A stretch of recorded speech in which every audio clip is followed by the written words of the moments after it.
more than anything, my vision has always been and continues to evolve into that I want my online retail space to be kind of a comforting and motivational space for women.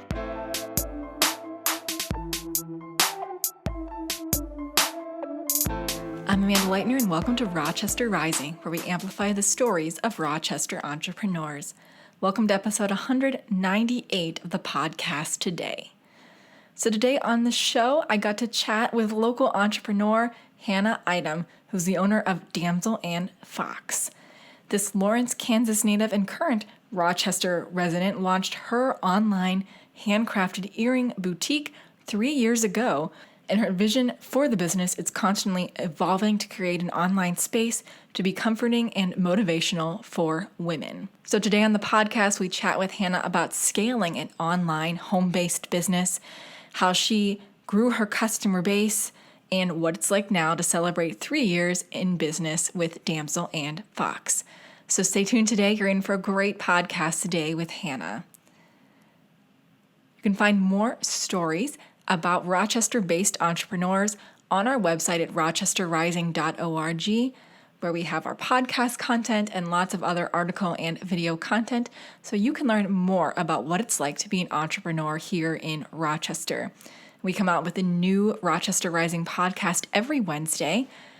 You can find our podcast on Apple Podcasts, on Spotify, and on our YouTube channel. And we actually premiere the podcast on our YouTube channel at 12 at noon every Wednesday, so you can sit back, grab your lunch, listen in, and learn what it's like to be an entrepreneur here in Rochester from the business owner themselves. So we hope to see you next Wednesday at noon on our YouTube channel to listen in as we premiere our latest podcast. Just as a reminder, Rochester Rising is the storytelling arm of Collider, which is a Rochester-based nonprofit that supports early-stage entrepreneurs. We recently put out our annual report just a few weeks ago in October, so you can learn more about what Collider did over the last year, which was actually our first year as a nonprofit, on our website at collider.mn. All right, so now let's launch right into the podcast today with Hannah and Damsel and Fox. So thanks Hannah so much for chatting with me today over the phone for our podcast it is snowing right now. So at least where I am, so on a wonderful non-October-like day. Seems way too early for this Very nonsense. Minnesotan. Oh my gosh, yes, definitely. I was seeing everybody's Instagram stories in the Twin Cities over the weekend talking about snow, and then I look out my window and I'm like, no, this is too early. Too much. My daughter calls them little gems. She says, Mommy, it looks like there's little gems falling outside. She has a much better attitude than me. Yes, me too. So, I just wanted to get started by learning a little bit more about yourself. So can you share kind of where you're from, a little bit about yourself and your background, and what are just kind of the things that you like to do? So what's some more about you that everyone should know? Yeah, well, first of all, I'm actually originally from Lawrence, Kansas. My husband and I met through my uncle, and we dated long distance. We got married when I was 20, and we have 3 kids together, 4, 2, and 1, so they're a bit of a handful, but definitely enjoy. We ended up moving back to Rochester back in 2016. We surprised his whole family and moved up here without telling them, and we just showed up for Christmas, which was so fun. So we really wanted to be closer to his family, and we are, and we love it. I actually do love it here, despite the snowy winters. A few things that we like to do together are just playing outside as a family. I'm also a really big reader. I love reading. I love audiobooks. And I also love writing. Writing has always been a huge passion of mine. So I do find myself writing and reading very frequently. Cool. I'm also a huge reader as well. I wish I had more time to read. Sometimes it ends up being more like business books and non-fun books, but you know, You do what you can do. I have to limit myself. I say, okay, for every fiction book, you have to read a nonfiction. So I try to even it out. I think that's a good rule of thumb. For your reading books with your kids too, which is one of my favorite parts. I remember having like the little golden books and stuff. I don't know if they still have those anymore. I'm guessing they do, but yes, yes, they do. So Lawrence, Kansas, is that close to Kansas City? Yeah, it's about 45 minutes west. Okay. So we did spend a lot of time in Kansas City. I actually went to junior college in Johnson County, which is like on the east side of Kansas City. Or maybe it's the southeast side. I can't even remember now. But yeah, that's where I went to junior college. We spent a lot of time in Kansas City. Yes. I love Kansas City. My husband and I actually got engaged there, and we ran a 50K at Wyandotte Park. It's kind of on the west side, I think, of Kansas City. Yeah. Wyandotte, yeah. Wyandotte. Yep. That's awesome. Yes. It was. That's cool. It was very hot. It was like 100 degrees that day, which was not super enjoyable, but. Was it? Yeah. Summers down there are crazy. I think our wedding date was 105.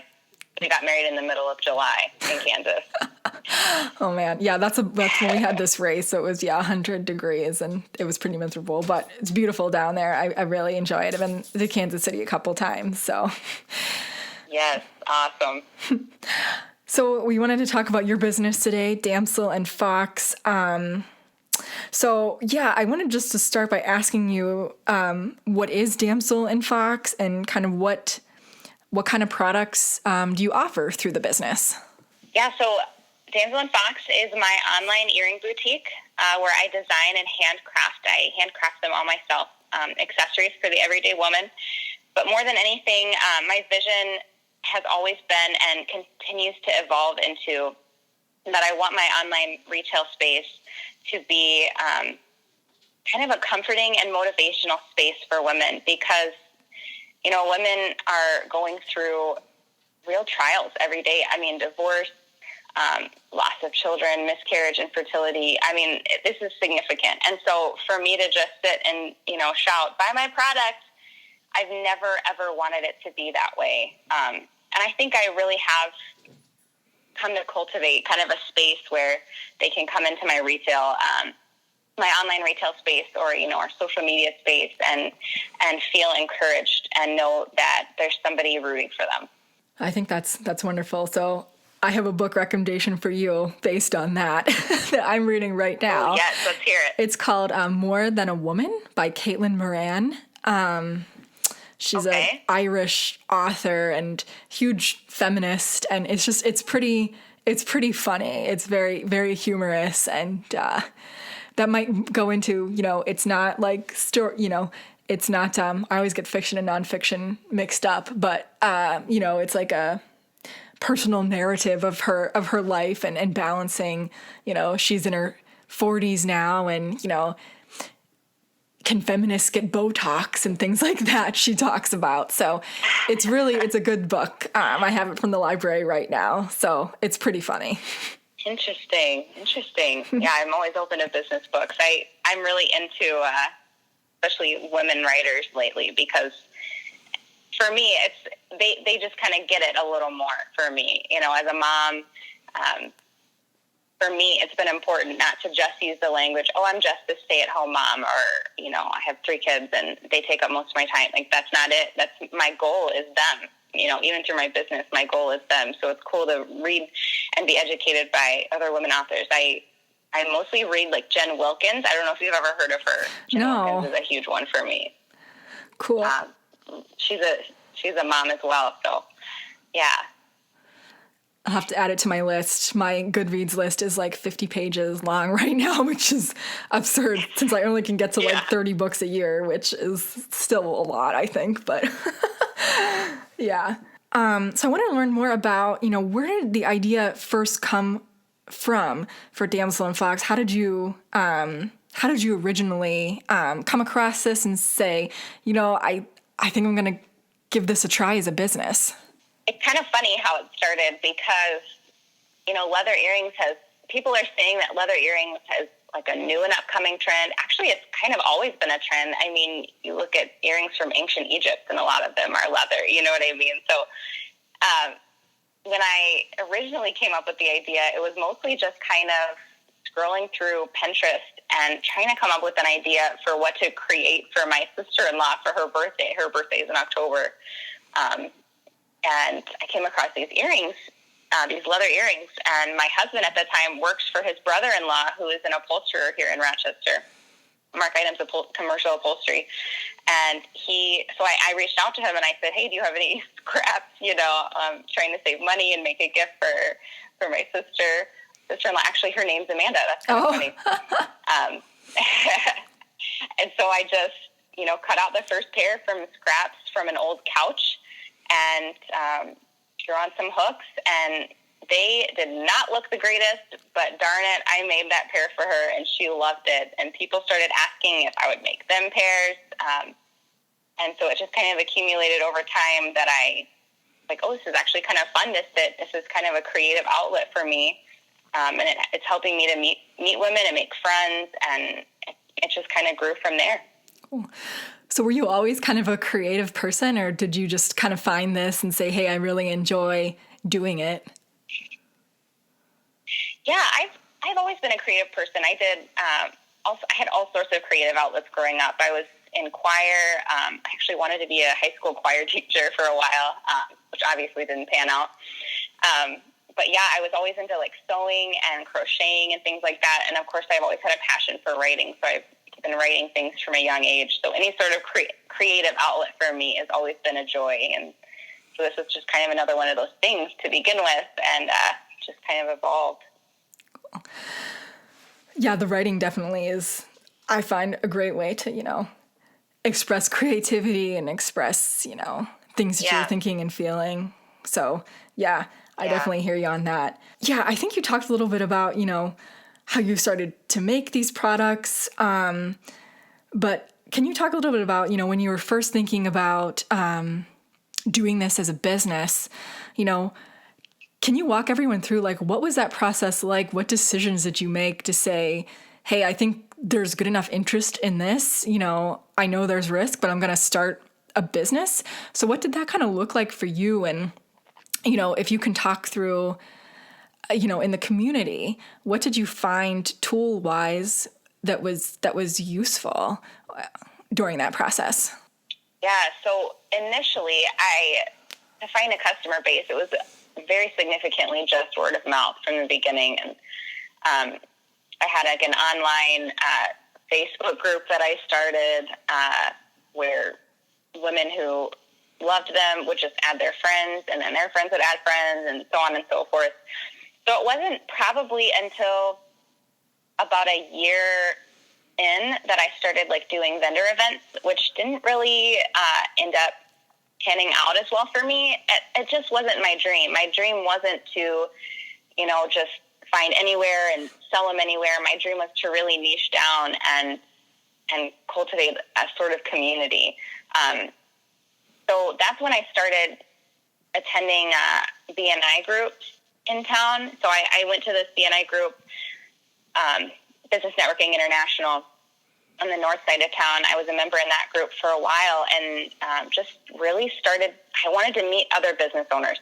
I think there's so much value in just networking and going and meeting another entrepreneur and saying, hey, this is my passion. What's your passion? I want to hear about it. I want to hear about your dreams and your goals for your business and see how we can mutually benefit each other.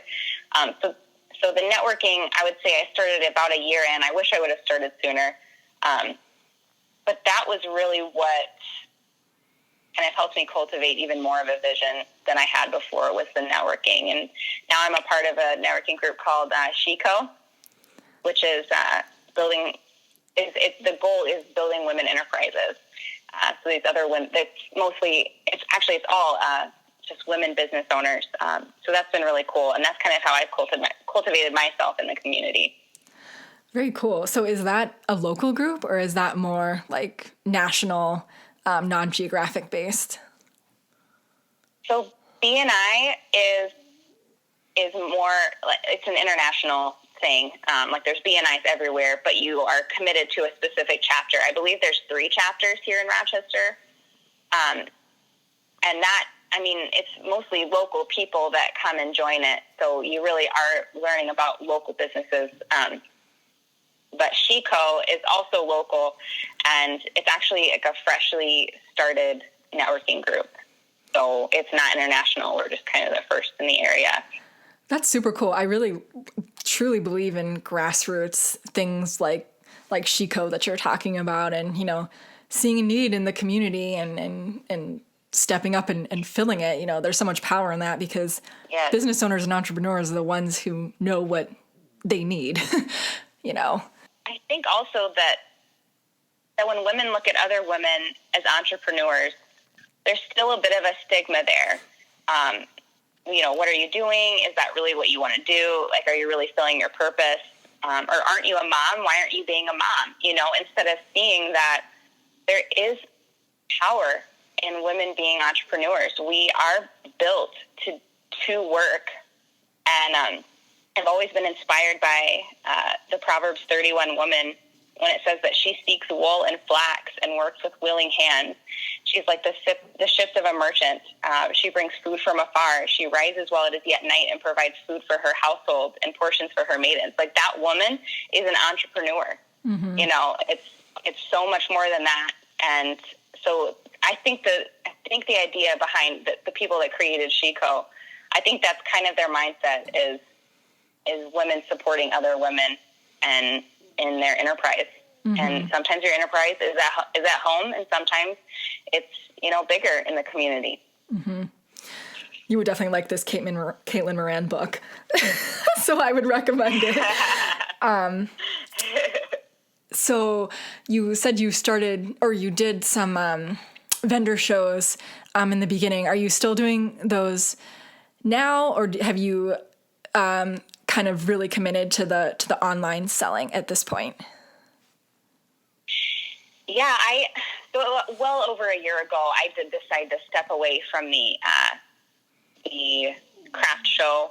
And the reason being at the time was that I really wanted to, and maybe you're going to ask me this question later, I don't know, but I really wanted to focus more on creating relationships with the boutique owners. I was just seeing a huge problem in, you know, all these up and coming jewelry businesses that don't focus on their quality of product.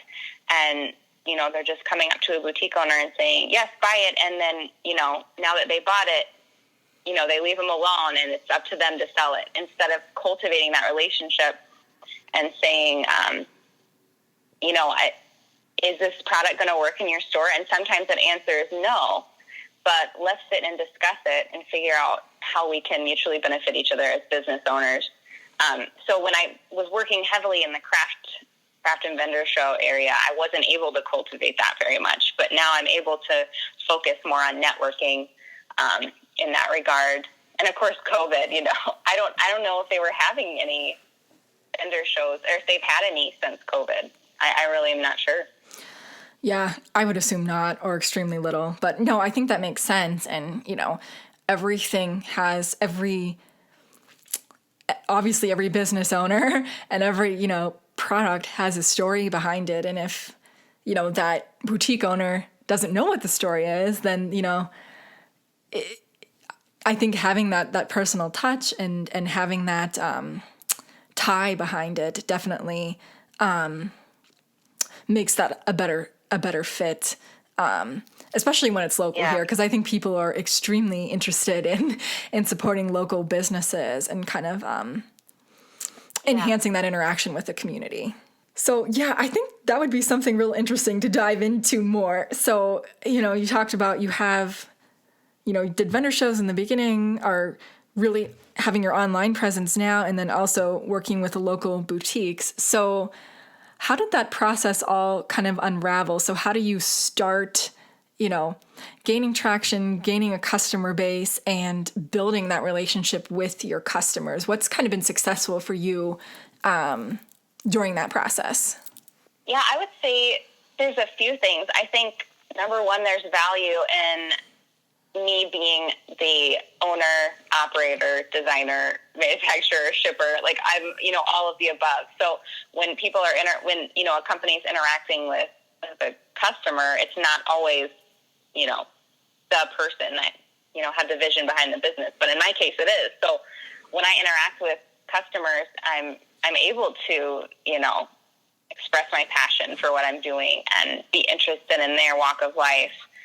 And that makes them more of, a fan. I mean, I hate to even use that word, but that makes them more of a friend to me and to my business. And therefore, they're more likely to spread by word of mouth. And at that point, when I say, do you know of any boutique owners that you think would be, find value in my product, then they're more than willing to, connect me with a boutique owner. And at that point, the word of mouth referral is even more powerful than it was before. I don't know if that answers your question. I don't know. Oh yeah. And one of the best pieces one of the best pieces of advice I ever got from someone was, because when you're selling online for people not aware, you're usually getting 100% of the profit, if not, or 100% of the sale, minus whatever, any processing fee. But, when you're selling in a store, retail, it's usually, you're only netting or bringing back 40 to 50% of that sale to your business, or at least I'm not sure how it works in jewelry. I would imagine it's much different. But, having other people invested in your success is like massively impactful for your business. It just has more people like caring that you succeed. So that's one of the best pieces of advice I ever had was, allowing people to play a role in that process just really goes a long way. I don't know how that's been for you, but that's been my experience. Yes. It's even come to the point where, I had my third child, like I gave birth on Easter Sunday last year, 2019, and I think I was off the radar for like 3 or 4 weeks. I mean, understandably recovering, and people were constantly reaching out to me through the business platform. Are you okay? Is everything okay? Because they knew I was going to have a baby soon. So I mean, it's like it's not just the customer base anymore. It's it's friends who, like, they're friends of Damsel and Fox, and they want to see us succeed, like you said. Yeah. So you've really built up your base. So you just celebrated 3 years a few weeks ago, right? With Damsel and Fox. Yes. Beginning of October.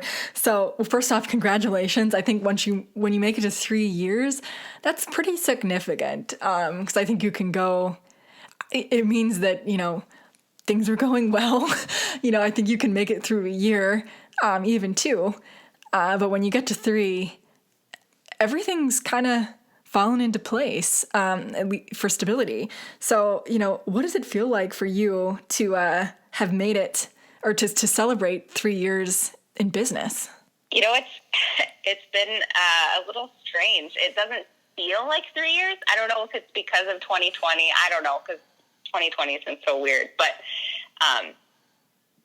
at times it feels a little unstable. I think it's mostly because I'm running it myself, so I run solely on my own motivation. I've got a camp of people that come and help me here and there part-time, but it really is me that's, pushing it forward. So the fact that it's at 3 years, for me, it feels like a success in my own heart and mind, because it's like, look, you stayed motivated and you continue to build on this vision that you started with. We're not there yet, but we're getting there. So I would say the only word that comes to mind when you say, how does that feel, is strange. I think that's totally fair. You talked in the beginning how, what it was like to make your first pair of earrings, and, how that's really progressed since making that first pair. And I think, whenever any of us start out in our business, it's like very surprising how rapidly things evolve and change. When you're looking back over the past 3 years, how do you see that Damsel and Fox has changed, shifted, or kind of evolved over this time period? Yeah, I think that's such a big answer.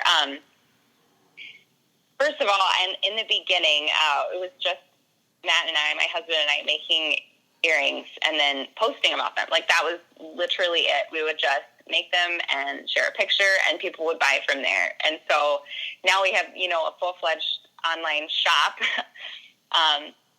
and our quality is, of course, way up top. We're able to kind of invest some time in some materials and understanding how to make them longer lasting, how to clean them properly, just to name a few things. But in the beginning, it was really just that, and it was super simple. But throughout the years, it's become more and more apparent to me that women are going through immensely tough seasons of life.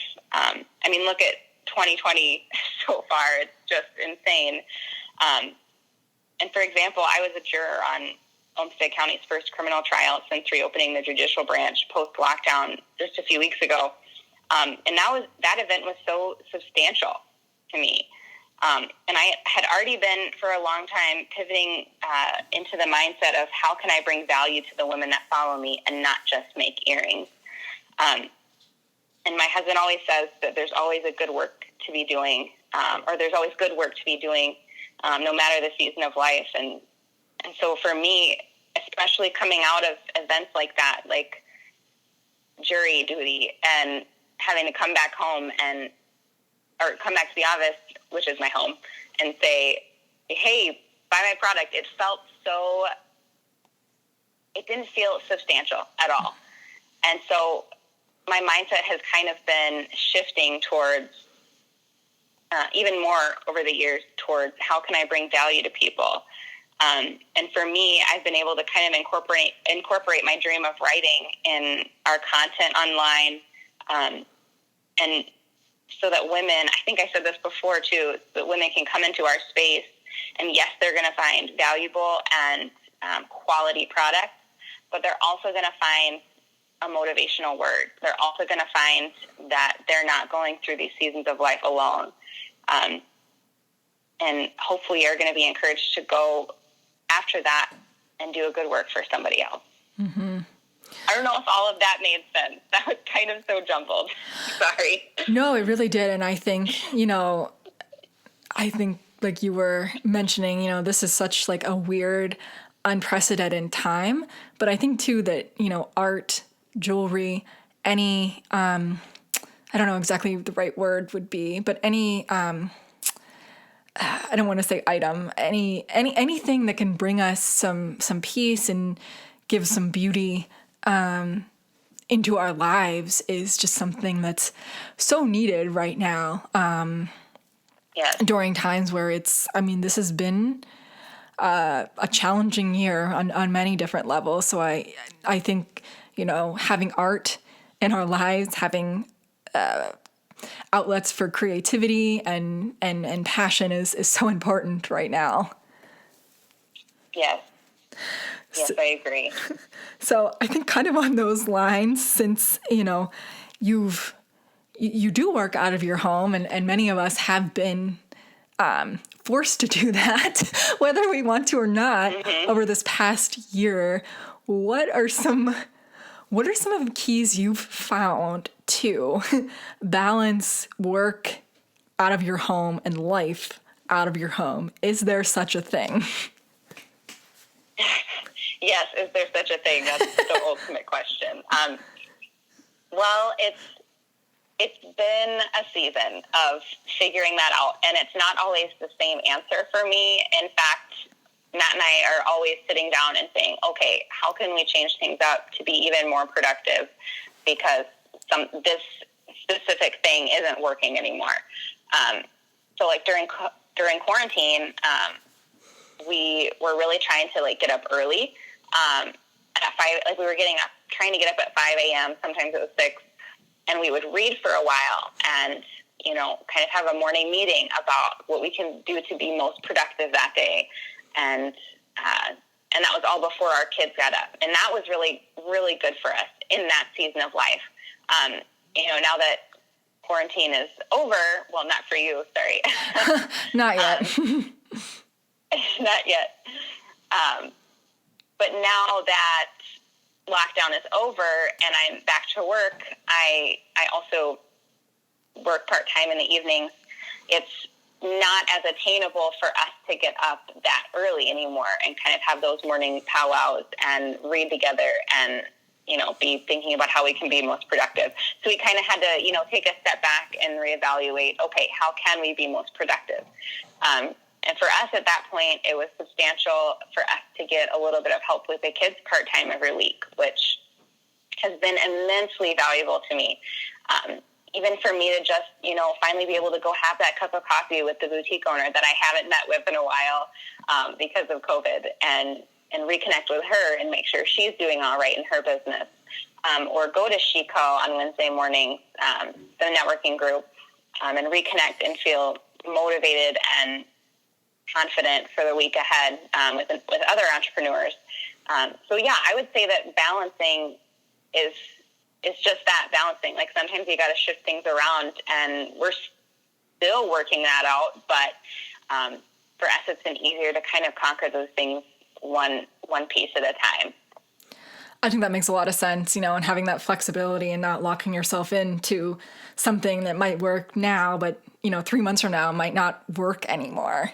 Right. I saw something. I have this great podcast I listen to too, and I'm trying to think. I think it's called Biz Chicks.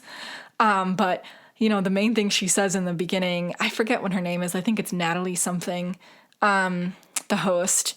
And, she works with women who are like running multi-million-dollar businesses, and the podcast is like her sales funnel. But anyway, she at the beginning of every podcast, she says something along the lines of, just because you can do something yourself doesn't mean you should. And she's like a huge advocate for particularly women, because, women do most of the household upkeeping. Just because you can clean your house or go to the grocery store doesn't mean that you should, because it's time spent away from, relaxing, family, having you time. That's still a very hard lesson that I'm trying to learn. I have not been able to figure that out yet. Yes, me either, but we're getting there. We'll eventually get there. Got to be lifelong learners, right? And adapt your whole life. Yes. Exactly. So, Damsel and Fox has been running for 3 years. What have you learned about yourself as an entrepreneur, as a business owner throughout this process? I've learned a few things about myself. Number one, I think we kind of already hit on it, the balancing act. I think for me, I want to do everything myself. And you just can't. There's really no way that I can raise 3 kids, work a part-time job, and run a business, and do all the finances. There's just no way. So it's okay to ask for help, and I do frequently. Do I do it perfectly? No. So something I've learned about myself is that I have had to really discipline myself to ask for help. But I think another thing that I've learned or relearned about myself, I would say through this, is that I still do have that huge passion for writing that I was talking about in the beginning, and I can utilize that passion even if it's just a product business.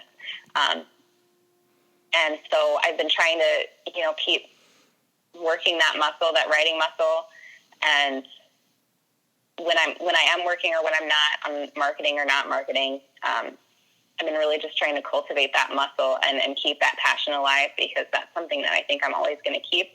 I have an end goal to, write full time. Will that happen for a long time? Maybe not, but in the time being, I'm going to keep cultivating that passion and keep utilizing it in the good works that I'm in right now, which for me is Damsel and Fox. I think that's a wonderful goal. And, I think you set it, you work towards it, and it sounds like you're doing exactly that.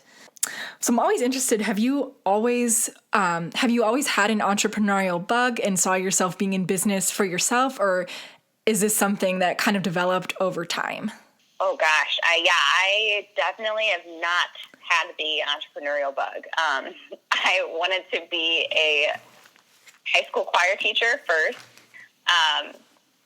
And but even that, like, it just never fit right for me.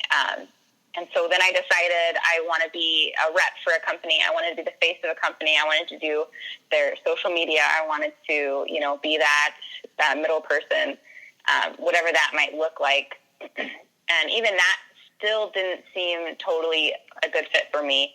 I remember coming up to my mom the last couple of years of high school where it seemed like everybody knew what they wanted to do with their life. And I went up to my mom multiple times. I said, Mom, I really don't know what I want to do. And I feel like I should. And she stopped. She looked me dead in the face and she said, Hannah, you want to be a mom. She just read that about me. And so she continued to kind of cultivate that passion in me throughout those years to reassure me that it's okay not to know, but focus on the passions that you do have. So for me, that's always wanting to have been a mom and writing. It's really my husband that has always had that entrepreneur bug. And so when he would come to me with these ideas, or when he, was first pushing me when people were asking me to buy more earrings, Hannah, you should try making a business out of this. I would shy away and be like, no, that's not for me. I'm not a business owner. I still don't feel like a business owner. But here I am in some sort of capacity a business owner. And so, yeah, I would say it's mostly been Matt, but that kind of the joy from it and for it has come over the years and kind of cultivated over time. But I think all of us need that push, though, and all of us need somebody, who has our back, and I think that's just so, so important, because I think, when there's somebody else in your life, whether that's a spouse, a life partner, whatever, they have to be on board with what you're doing, and they have to be on board with the risk. And, I think having that person in your corner always is just it's essential, especially right. when you don't feel like you can do it anymore and they tell you that you can. There are so many times. Yeah. I guess that's a nice transition to, can you talk about or walk through, some of the challenges you faced with your business and how did you kind of navigate your way through that? I think the biggest challenges have mostly been within our family unit and trying to cultivate the time and being disciplined about the time that we spend together and the time that I spend in the business. And, that's still a balancing act that we're facing. We're also, we have financial goals of our own separately from the business. So ultimately we hope that the business grows into something bigger like that. But we did have a goal to get out of debt by, middle of 2021. And it's looking like that's going to happen, or a little earlier than we expected. So, yeah, I think that the challenges within our family unit have kind of mirrored into the business, and it's kind of been trying to tackle them both at the same time.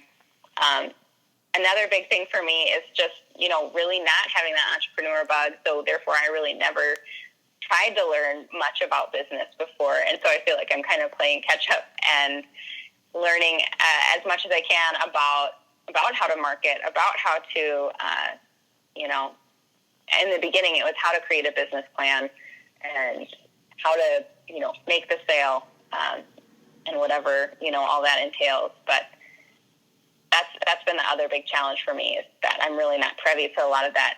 I wasn't really privy to a lot of that language, so I kind of had to play catch up in the beginning. I would say we're all building the bus as we're driving it, though. So I don't think many business owners know much about business before going into it, unless maybe they came from a family who ran a business, or even now, right. At least when I went to college, there was no entrepreneurship classes, and now my college is I think it's its own college within the University of Entrepreneurship. And I'm like, where did that come from? Because that didn't exist, 10 years ago when I was in college. So I think many of us learn as we're going. So I wanted to ask you, how do you talk to your kids, or do you talk to your kids about business? What do they think about what you're doing? Are they curious? Do they ask? Do they help? My kids are just so little Yeah. that it's my 4-year-old, Prudence is her name. She is very interested in the work that I'm doing. She doesn't really nap anymore. So if I am working in the business that day, while the younger two are napping, she'll usually be downstairs asking me all the questions about what I'm doing, making earrings. And she does try to be helpful. It doesn't always end helpful. It's things that just comes with the territory of the age. But we haven't really had conversations with them about business. We've just kind of started having conversations with them about money and what it means to make money and what it means to why mommy and daddy have to go to work or why mommy has to work in the basement. And it's to earn money so that we can buy food, so that we can live in this house, et cetera, et cetera. So we've been starting to have that conversation with them, but I think that's just going to be a learning thing for them over the next few months as their minds are still developing. Oh, yeah, absolutely. I did a podcast a few weeks ago with Janice. I can't think of her last name right now, but she runs Sweet Cakes Bakery, and they recently went into Pasquale's Express, and I took pretty much before COVID, right before COVID hit and, the shutdown that we talked about, I took a cake decorating class with her and her kids. I believe they're older than yours, but they had helped her put the dowels through the cakes, and the dowels were like all over the place. And she was like, yeah, my kids wanted to help. She's like, they insisted they were helping. I'm guessing if you're working with leather, your kids are not going to be, and that's like scissors and hooks and things that they could shove through their poor little fingers. So not as child friendly, but yeah. So my last question for you, what do you kind of see as next steps for Damsel and Fox this year? Like, what are you looking to accomplish in the rest of 2020? Yes, this is something I'm actually very excited about. So in the whole conversation that I've been having internally and outwardly, of course, we talked about it a little here, but mostly internally for the last year or so, of trying to move from solely a product-based business to a motivational platform and valuable content platform for the women around me.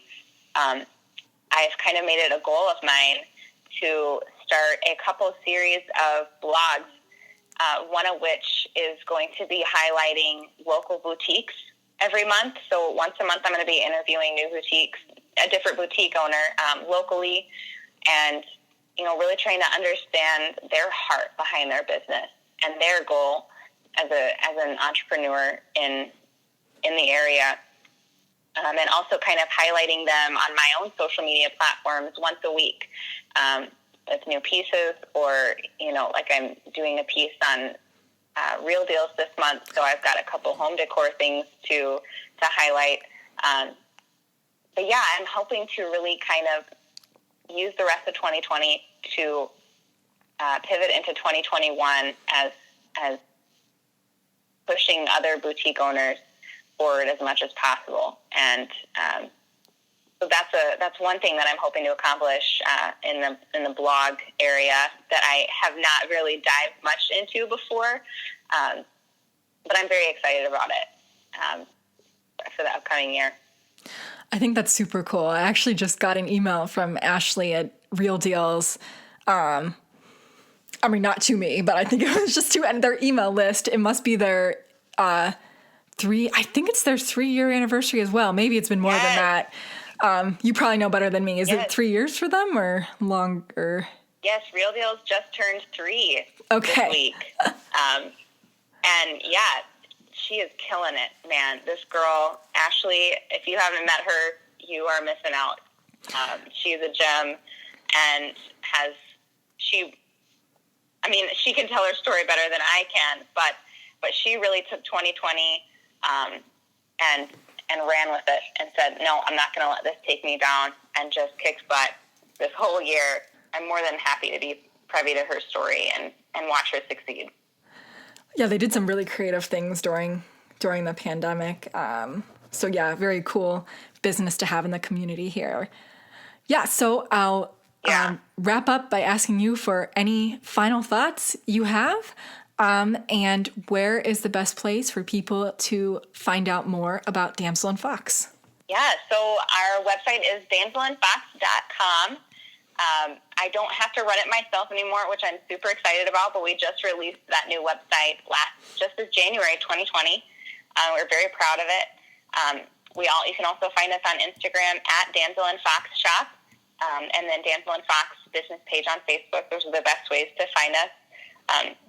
I guess final thoughts is thank you so much for contacting me. It's been so fun chatting, and it's awesome having an outlet to hear about other local business owners. So thank you for all the work you do on the podcast. Thanks so much for your time today, Hannah. I really, really appreciate it. Yes, of course.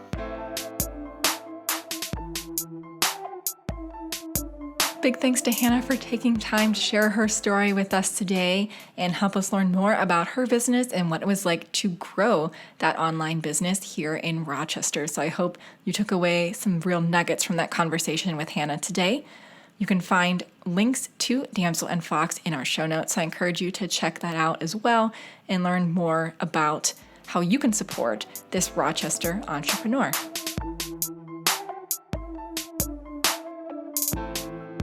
All right, that's a wrap for us at the podcast today. Please make sure you subscribe to our podcast wherever you listen in and rate us as well so that more people can find stories of Rochester-based entrepreneurs.